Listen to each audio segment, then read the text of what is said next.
আমার বাড়ি তায়েফ, ছোট্টবেলায় তুমি আমাদের বাড়িতে ছিলে। আল্লাহু আকবার। নবীজি ছিলেন না? নবীর দুধবার নাম কি? জোরে বলেন কি নাম? বাড়ি কোথায় ছিল? ওই মহিলা বলে, মুহাম্মদ আমি তোমার বড় বোন সায়ামা, ছোট্টবেলায় তুমি আমাদের বাড়িতে ছিলে। আমার এই ঠোঁট দিয়া তোমার কপালে, তোমার নাকে, তোমার ঠোঁটে, তোমার গালে, তোমার মাথায় আমার হাজার হাজার চুমার দাগ আছে। জানোনি ছোটবেলায় আমি দুইটা হাত দিয়ে তোমার আমার কোলে জীবনে বহুবার নিয়েছি।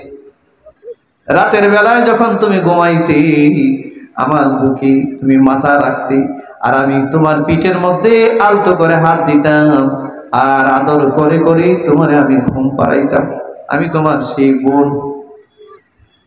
হাদিসের মধ্যে আসছে, মহিলা বলতে দেরি হয়েছে, নবীজি বসা থেকে লাফ দিয়া দাঁড়াইতে দেরি হয় নাই।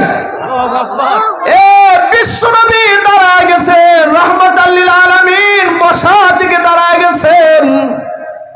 শুধু দাঁড়ায় নাই, এদিকে লক্ষ্য করেন, নবীজি বসা থেকে দাঁড়ায় রসুলের গায়ে ইয়ামানি একটা চাদর ছিল, ইয়ামানি দামি চাদর।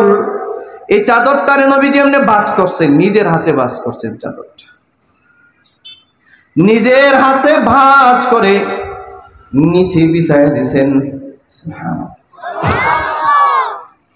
নিচে বিছায়া এই মহিলার হাত ধরে নবীজি তার চাদরে বসায়া দিয়েছে। চিন্তা করেন, একবার চিন্তা করেন, রাহমাতাল লিল আলামিনের চাদরে যুদ্ধ অপরাধী একটা মহিলা বসে গেছে, নবীজি বসায়া দিছে। এ বন্ধু, যে রাসূলের চাদরের মর্যাদা এত বেশি, চাদর তো বড় দামি জিনিস, নবীর থুতুর মর্যাদা এত বেশি ছিল। নবীজি থুতু মারলে সেখান থেকে মেশক আম্বারের ঘ্রাণ বের হইতো। আল্লাহর নবী হাঁটলে নবীজির গাম মুবারক থেকে যদি পসিনা বের হইতো, ঘাম বের হইতো, ওই ঘাম থেকে মেশক আম্বারের ঘ্রাণ আসতো।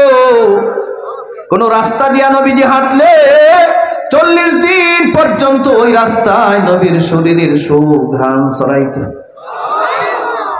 যে নবীর পায়ের ধুলার স্পর্শ পাওয়ার জন্য আরশের ফেরেশতারা 1000 বছর অপেক্ষা করেছিল, এ রাহমাতাল লিল আলামিন নবীর এত দামি চাদরের উপরে একটা মহিলারে নবীজি বসায়া দিছে। সাহাবীরা অবাক, নির্বাক, কি ব্যাপার?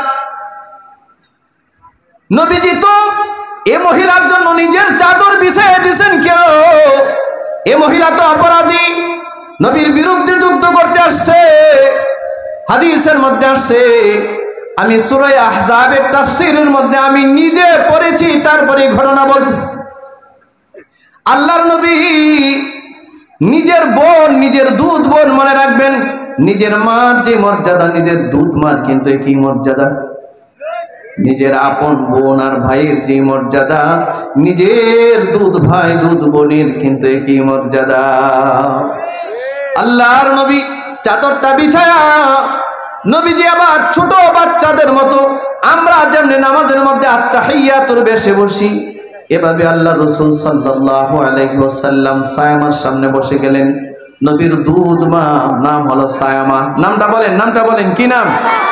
সবাই বলেন, নামটা কি? হযরতে সায়ামার সামনে রাসূল বসে গেছেন। এবার আল্লাহ রাসূল সায়ামারে জিজ্ঞাসা করতেছেন, কোনো অভিযোগ নাই, অনুযোগ নাই। আল্লাহর নবী সায়ামার প্রতি কোনো অভিযোগ রাখেন নাই, একবারও প্রশ্ন করলেন না যে আপনি আমার বিরুদ্ধে কেন যুদ্ধ করতে আসলেন, এই কথাটা একবারও বললেন না। না বলে নবীজি মুস্কি হাসি দিলেন, আর ভাই আর বোন দুজনে মিলে হাল ফুরসি জিজ্ঞাসা করছেন।